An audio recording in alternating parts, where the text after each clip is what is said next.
Horizon Chance, Home Rex, and this is RAF's Legless Antihero, Sir Douglas Bader. This is my channel, The Fat Electrician. This is a new video the Fat Electrician just posted a day ago, I guess. Yeah, Legless Antihero. Is this another like badass series from him, right? The people who just like too OP and insane, insanely OP, not insane, who's like basically game protagonist at this point. Was the kill count that it just makes like, is it a video game? No, this is real life. Is it gonna be same legless? So I guess like you know he lost his legs or something and still was badass. Well, that's gonna be something, right? Or else always one. I like Fat Electrician, and his his videos are mostly like military-related stories, which is like great, right? And basically the stories he chooses is just like something. I feel like he's really passionate about this, right? Military stuff, because he knows his stuff. Because I'm pretty sure I haven't seen any other channel or something that talking about this. And all these stories are like some way of like, epicness to it. Which makes me think like, first of all, how is nobody talking about this? And second of all, how is Hollywood didn't pick up on this and make some kind of movie about it? Because all of this feels like, such a good story that it could easily be made into a movie. So that's why it's one. You know somebody's an absolute gangster when they're not an American, and I'm still gonna make a video about them. Oh, Today RAF, we're talking yeah, about Sir London, Douglas right? Bader, a World War II British RAF fighter pilot ace with at British. least 22 confirmed kills, and he managed to do all of that as a double amputee with no legs, which I think we can all agree is a pretty impressive feat. Damn. Or lack thereof. But first, a word from our sponsor, because come this on, video is man. brought to you by PermaSafe. All right, here's the deal. PermaSafe is not the average set of rubber gloves that you've seen at the hospital before. These things are designed for people that work outside of a clinical setting with their hands that still don't want to touch something gross or something hazardous. Your paramedics, your law enforcement officers, construction workers, mechanics, farmers, anybody that's working. Well, someone stopped. All right. Yeah, so his joke about feet, like it took a second for me to really process, like, oh, wait a minute, that's the joke he's making. If I didn't focus at that time, like I was looking at something, I might have missed that one. Because I wouldn't have, like, thought that Fat Electrician was going to make that kind of joke, but okay. Some PermaSafe gloves, because shit happens. It just doesn't have to happen on your hands. Back to the video. All right, Douglas Bader, born in London in 1910. World War I was going on when he was a child. His father and his older brother-in-law both fought in World War I. His father was an engineer, and his brother-in-law was a fighter pilot. Because of that, young Douglas knew that he wanted to be a fighter pilot too. So fast forward 1928, Bader's 18 years old. He just graduated from high school. He immediately RAF as a cadet pilot, as well as going to Cambridge for college. And while doing that, he would become a star athlete for both organizations. While at Cambridge, he would play hockey, box, and become a star rugby player. Apparently, he was so good at rugby that it was believed that after college, he would join the national team to represent his country. And then for the RAF, he would end up playing on their official cricket team. I have no idea what cricket is, and I really don't care to learn. Nobody understands cricket. I do. You gotta know what a crumpet is to understand cricket. I mean, yeah, I thought Crumpet was the mountain that the Grinch lived on, so obviously I have no idea what's going on. Fast forward again 2 years, 1930, he's still going to college. Cricket is very simple. I don't know, like, why people find it hard, right? It's just like, if anything, it's like more simpler than baseball, right? Because just like you run back and forth in pitch, that's like runs, right? If you shoot a ball and directly goes out of the stadium, that's like 6 runs. If you shoot at a ball and just like from the ground floor, even touches the ground once and goes outside the stadium, it's like 4. And like I said, if you run in pitch, that's count as run, and that's about it. That's all there is to it.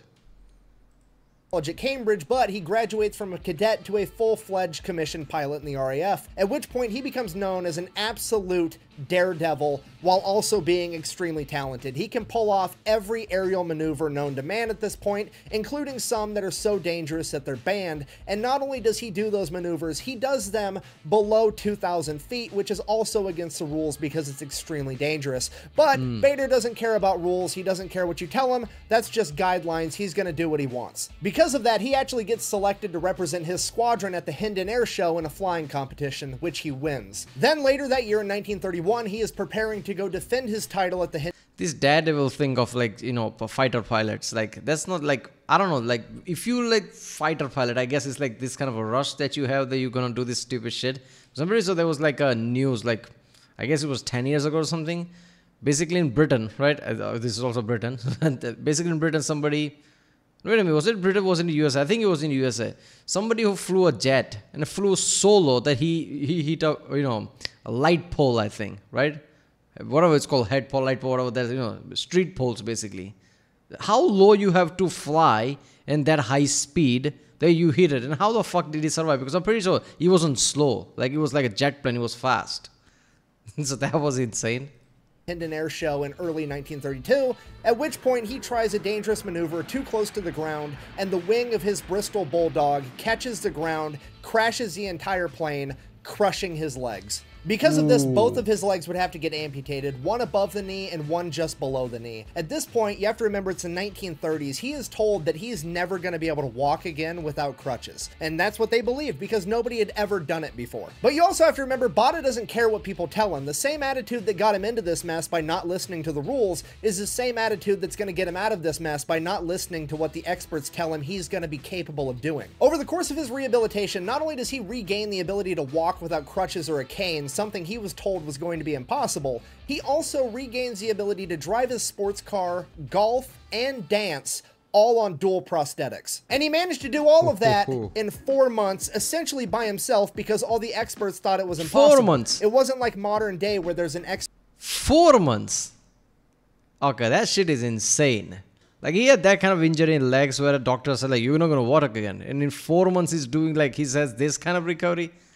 Like, you have to have certain type of willpower, basically. Like, if you have certain type of strong willpower and basically put all your effort into it, like, you can do ridiculous shit that even you can believe in it. But that kind of willpower is really hard to come by, right? I guess it makes sense the way he was. The same reason he got injury, right, would be the same reason he has this willpower to basically stand up.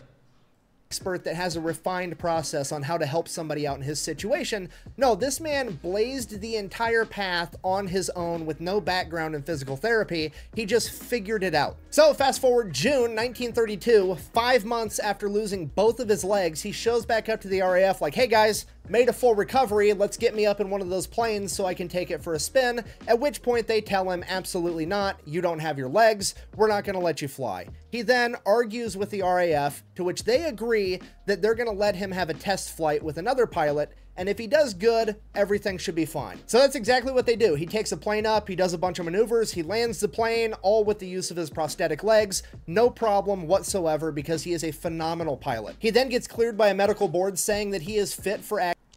Don't want to pause too much, but I'm pretty sure like there's a thing, like if you don't have your leg, right, certain type of G-forces, right, like if you suddenly pull up, the G-forces that would like, push all your blood to your leg wouldn't do that, right? I mean, wait a minute, he had his legs, right? I don't know what the situation was, but, I know that there was a situation where people's entire legs were cut off, like they didn't have legs at all, like below the waist they had nothing. So these people had advantage on like, when they made like strong maneuvers, their blood didn't just go to leg because they didn't have leg. So they didn't, went suddenly dizzy, right? Which happens to a lot of people. Like suddenly take a, turn upside and it just went dizzy because all the blood goes down. So that is the one up. I'm pretty sure that there was been many cases like that where like jet fighters who doesn't have leg has this kind of like advantage over it. Active duty, and he is reinstated as a pilot. Fast forward 1 year later, April 1933, the RAF, for seemingly no reason, decided that they were going to reverse that decision and ground him because there was nothing in the King's regulations in regards to a legless pilot. To which Bada's like, yeah, no shit, I'm the first guy that's ever done it ever. That's why you guys put me through all that testing and a med board to see if I could do it, and I've been doing it for the last year. Why would you ground me now? To which the RAF was like, don't really care. That's what we decided. Fuck you. Get out of the plane. Bada is then informed that... I bet some British guy in some suit just like, what you talking about? What? No. Put him back. What you like? Pure out prejudice. That's what I'm thinking in my head, right? Or maybe some like one of the royalties basically walked around like, what is this? Or something like that. He has to pick a new job where he stays on the ground, and Bada, being a man of his stature, isn't going to stand for that shit, so he retires early. From there, he spends the next couple of years collecting his military pension, working a desk job, golfing 36 holes a day. He also meets his wife and starts to settle down. Then, over the course of 1937, 1938, Douglas would write the Air Ministry multiple times saying, hey, if the next World War is going to kick off, let me know. I'm happy to come back and fly a plane for you. Then fast forward, sure enough, September 1st, 1939, Germany invades Poland. He's just like, oh, if the next World War comes, it's like, oh boy, you have no idea what is coming. World War II kicks off, and the RAF finally decides to call back Douglas Bader. We need you, man. This is much insane than the first one. So Douglas shows back up at an RAF base, and he is pumped because last time he was flying planes was 8 years ago, and they were like old biplanes like his Bristol Bulldog. Now they got Spitfires, they got Hurricanes. Planes have come a long ways in 8 years, and he is absolutely thrilled to be able to get up and fly one. And at this point, RAF leadership yet again informs Douglas, oh, we're not actually going to let you fly a plane. You don't have any legs. That would be preposterous. We thought you wanted to join the war effort and do a ground job just to help out. At which point, Douglas is furious. I am a peacock! You gotta let me fly! Luckily, however, some of the people that Douglas had served with prior 8 years ago were now higher ranking officers, and they had some pull, and they convinced the higher leadership to give this guy a shot because he's an incredible pilot. So the higher ups finally agree to give Douglas a shot, but that shot entails him going back through flight school all over again, which he does, and after his first 11 hours of flying with an instructor, he is finally allowed to take up a plane on his own, and the first thing he does is invert it and fly it upside down at a low altitude right past all the instructors. Basically giving all of the instructors the middle finger. He then peels off and goes and does a bunch of other maneuvers, and you have to realize this is the first time he's been inside of the cockpit of a plane by himself in like a decade, and last time he was flying a plane solo, it was his Bristol Bulldog, which is a biplane, and now he's flying a Spitfire. This is a huge upgrade, and he is blown away. Okay, seriously, like that's a big jump to Spitfire. First of all, Spitfire is like insanely fast because of supercharger and shit, right? The engineer is supercharged. There's like also another plane which was like more common than the Spitfire. What was his name? It was basically the Spitfire but didn't have a supercharger in it. That's what the case was, right? And so it could have been that, like people mistaken, Spitfire with that one, right? Spitfire basically the more juice and more power with supercharger. So imagine if he just like basically jumps to that with that power and still does the maneuvers. Like that takes balls, man.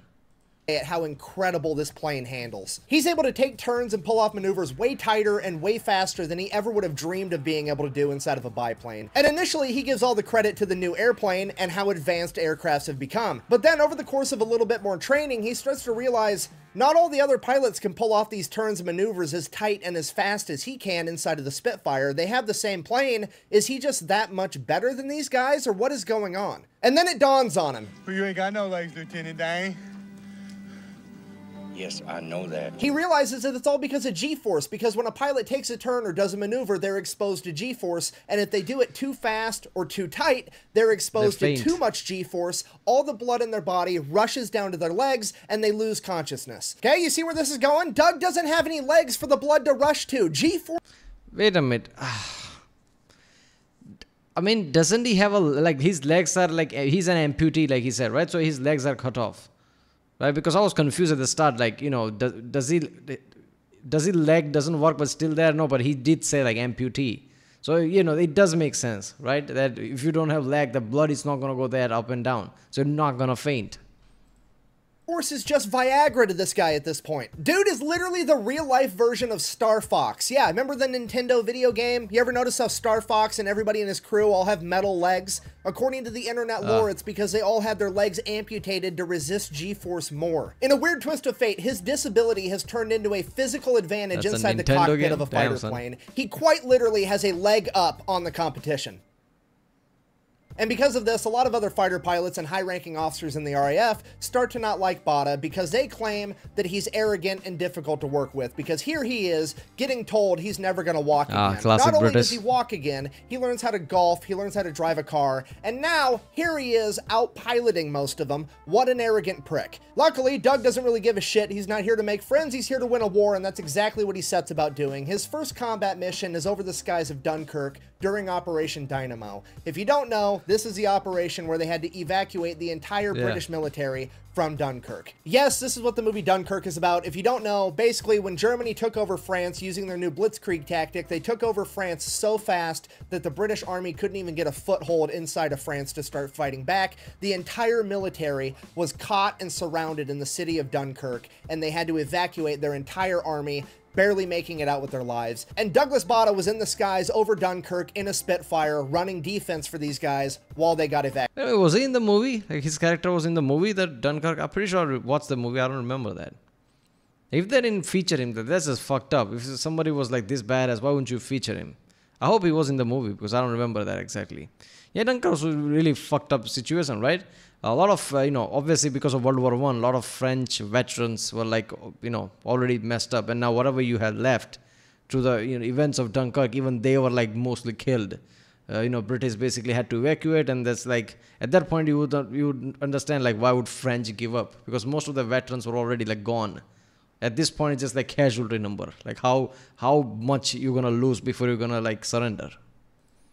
Evacuated. During this time, Bader claimed to have shot down 5 German Messerschmitt Bf-109s, but he is only officially credited with shooting.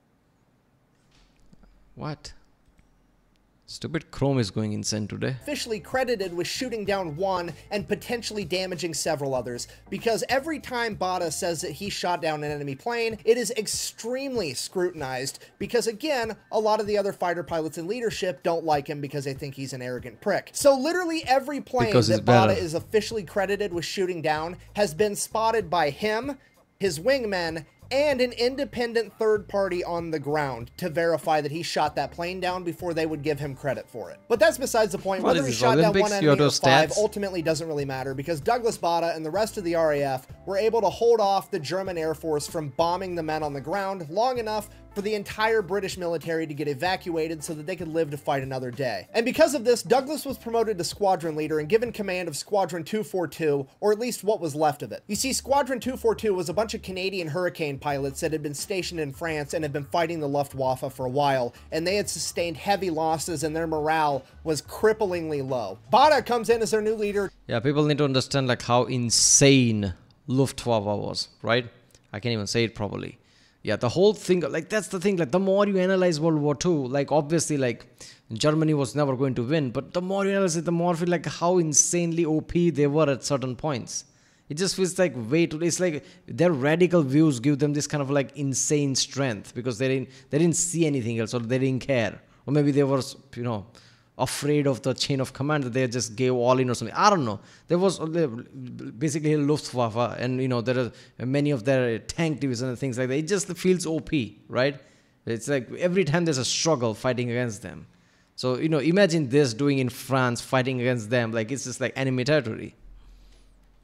Turns the entire squadron around, takes a squadron in shambles, and turns them into an effective fighting force again, cutting through red tape and bureaucratic bullshit to get his men what they needed to be successful. And because of this, even more of his peers and the chain of command starts to like him less, because he is sticking up for his subordinates. And to me, this is the most important part of the entire story,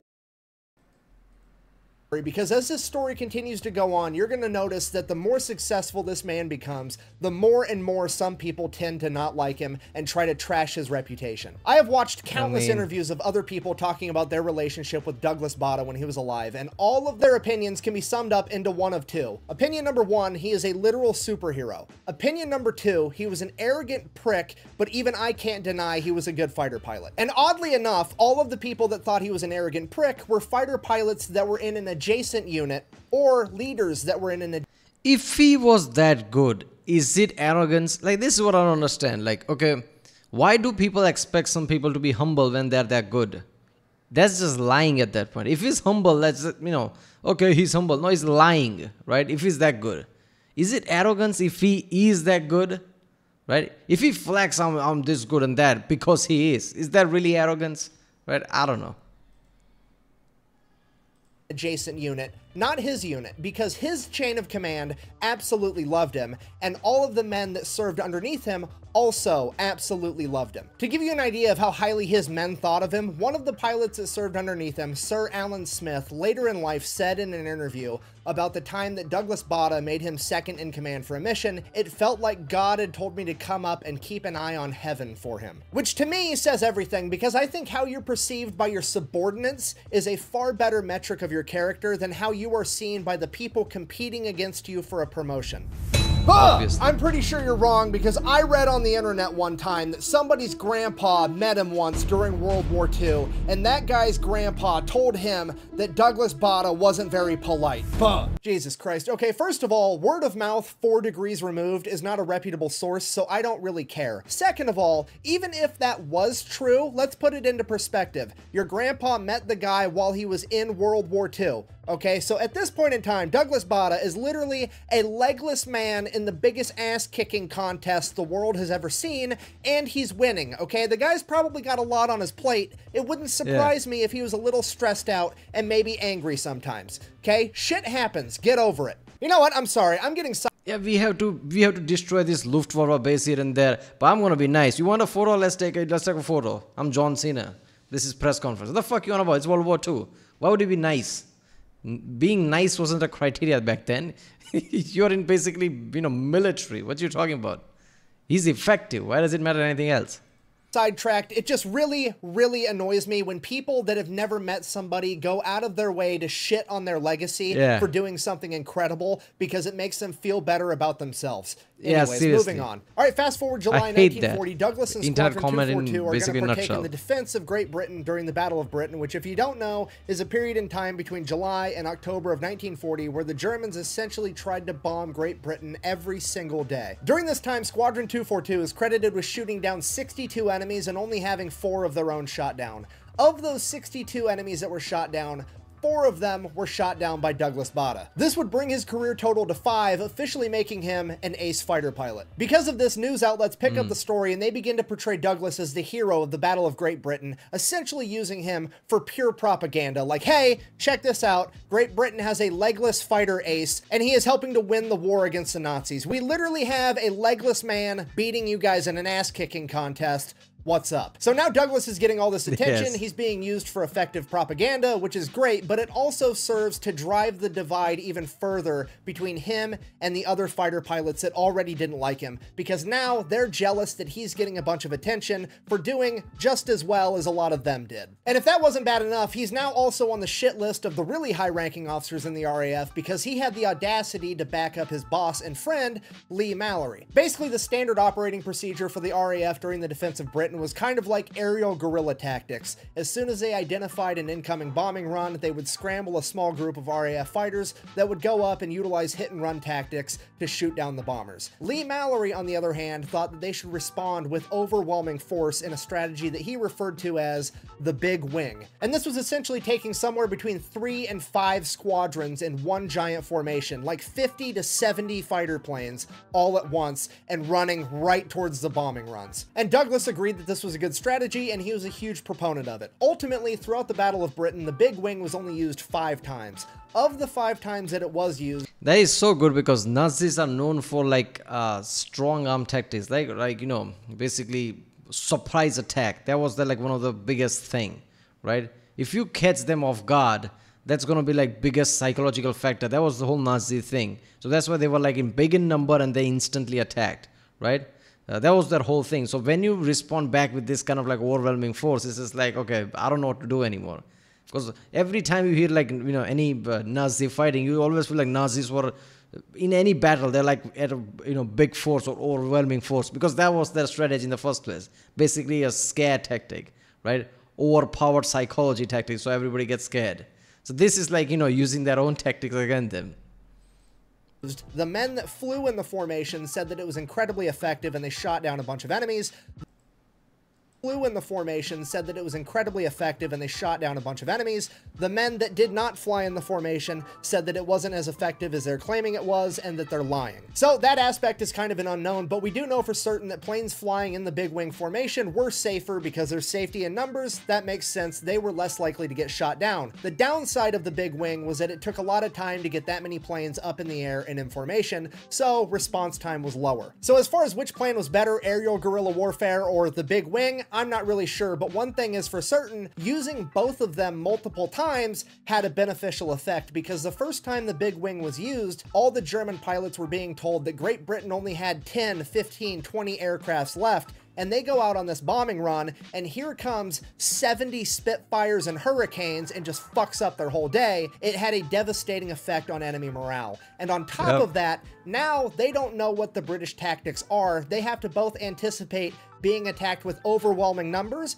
and being attacked with a small, fast, responsive hit-and-run force, which made it very difficult for the Germans to plan their attacks because now they had to plan for both overwhelming numbers and a fast, responsive force. So yeah, in addition to his newfound fame, people are also upset that he had the audacity to have an opinion of how to conduct aerial warfare, even though he's an ace fighter pilot, presumably an expert in aerial warfare, but whatever. Regardless, Douglas ends up getting a promotion to wing commander, and he is now in charge of 3 squadrons instead of 1. So then, from late 1940 to August of 1941, Douglas and his men take the fight to the Germans, flying hundreds of missions, shooting down a ton of Germans. Douglas himself shoots down an additional 17, bringing his career total to 22, 6 probables, and a bunch more shared. But on August 9th, 1941, Douglas Bader would fly his last mission ever when he would collide in midair with a German Messerschmitt Bf-109. Somehow Douglas survives the initial impact, but his plane is absolutely going down, so he quickly opens the canopy and goes to climb out of the plane, but the impact has crushed one of his prosthetic legs inside the cockpit, and he can't get out. So he's pulling on it, he's desperately trying to get out of this plane,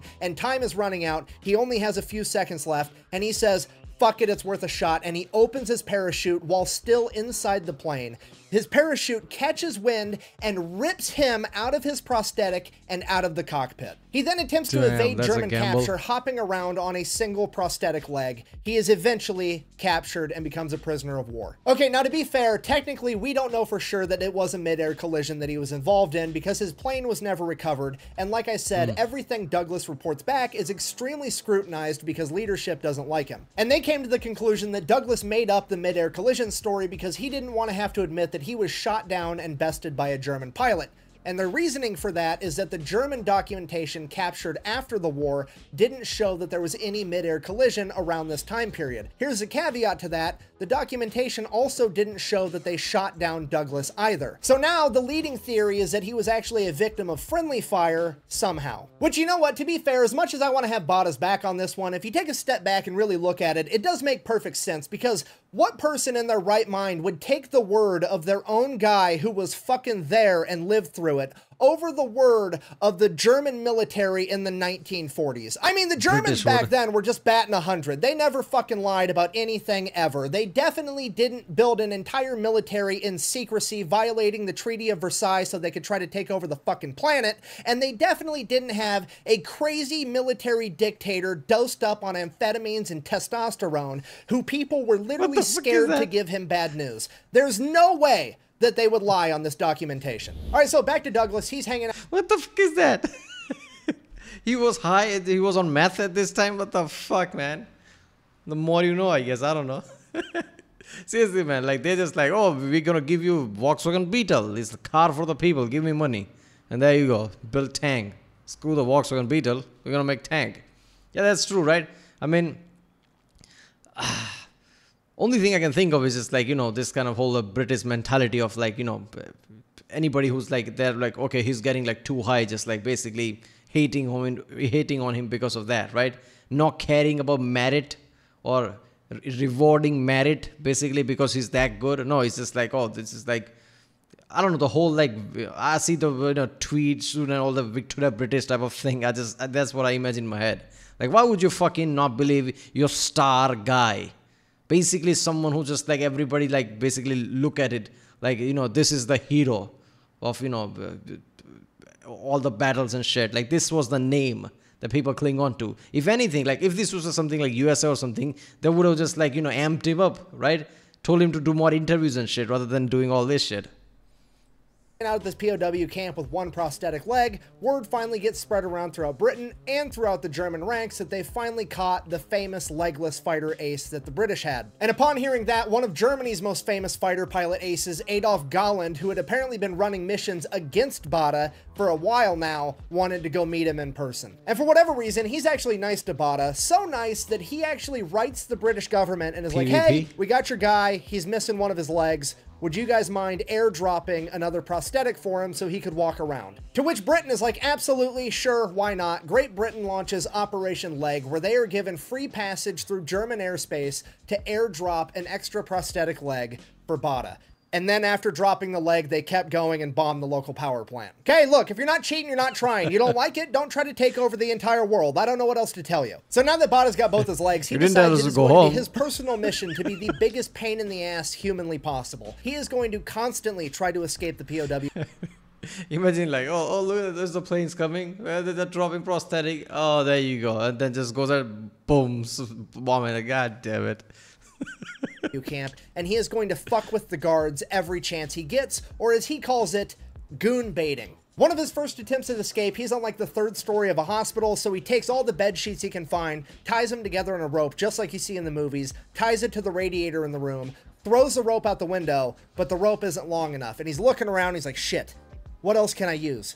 There's a guy in a coma that he's sharing the room with. So he ties the rope to that guy's bed frame and pushes the guy in the coma bed over to the window to get it close enough to the ground. He rappels down to the ground and runs off, but the Germans catch him again. Then after he gets out of the hospital, he goes to a normal POW camp where he tries to Andy Dufresne his way out. He tries to dig a tunnel out of the POW camp using his prosthetic leg as a shovel and taking all the excess dirt that he has, putting it inside of his prosthetic leg and walking a ways with it before falling down to dump out all the excess dirt so they never see any big dirt piles. But eventually that plan gets busted too, and then in August of 1942, after a year in captivity, he finally makes it out of the POW camp. He escapes, and he's gone for like 36 hours. They put out a nationwide manhunt. They're getting posters ready. They are absolutely gonna find this guy. They were getting their ass kicked by him in aerial combat. There is no way that these guys are gonna admit that a man with no legs was able to escape their POW camp. Eventually, they do end up tracking him down, take him back into custody, at which point they decide they're gonna send him to Colditz Castle, which is believed to be an inescapable prison, which is apparently where he has to go because they are absolutely not gonna let the guy with no... Wait a minute, I know this from like, what was that, Top Gear episode? Was it Top Gear or Grand Tour episode? I think it was Grand Tour episode, where this is like a hotel now, right? And they try to escape from... Wait a minute, were they like mimicking this story? Did they try to escape from here as well? Because I'm pretty sure like, it was a Grand Tour episode where those three are like basically staying at a hotel, right? And just like, the Clarkson basically, checks out from the reception like normal. The other two basically tries to like get out from the window or something with the cloth and everything. I guess they were mimicking this guy. I didn't know that. This is awesome. Legs get away. And that is where he would remain until 1945 when the US Army liberated him and returned him home. From there, he would receive a hero's welcome, retire from the RAF, and then a movie would be made about his life called Reach for the Sky. It is considered to be a classic piece of British film, and it made him one of the most famous men on the planet at this point in time. He then decided that he was going to use all of his newfound fame to put out the message that it was still possible to accomplish things after a horrific injury and becoming disabled. And he became one of, if not the biggest advocate for disabled people on the planet. For this service to the world, he would end up getting knighted by the Queen and officially become Sir Douglas Bada. He would then continue to travel and give talks and advocate for the rest of his life until passing away at the age of 72 on September 5th, 1982. But one of those talks that he gave is actually my favorite part of this entire story because it really captures how much of an anti-hero Douglas Bada really was. He was giving a speech at an all-girls school telling his incredible story about being a pilot during World War II. And at some point during that story, he says, and I quote, "So there were two of the fuckers behind me, three of the fuckers to my right, and another fucker on the left." At this point, the audience is like...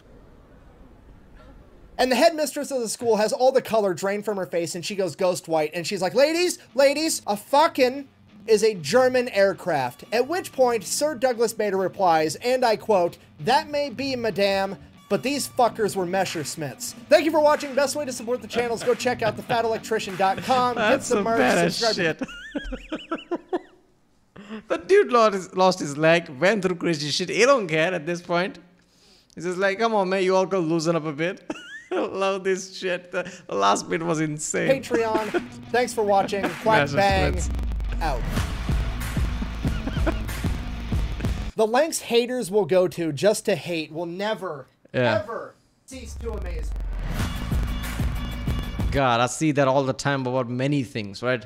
Many topics about like, you know, oh, come on, this and this, and just like shitting on the accolades of things just because they have some, you know, proof or some record or something from someone else, some anecdotal evidence. Like, you don't know shit. You're quoting somebody else. Just shut the fuck up. It's just like, yeah, come on. Like, they just want to bring people down. Like, how does that, how are you going to gain anything from that? It just pisses me off every time I hear it. This is why I'm never like in any place. I'm never in any kind of like, you know, those YouTube comment, you know, whatever war people have. Like, what the fuck is this? Right, well, that was RAF's Legless Antihero, Sir Douglas Bader. If you like my reaction, don't forget to subscribe. And yeah, I'll see you next time.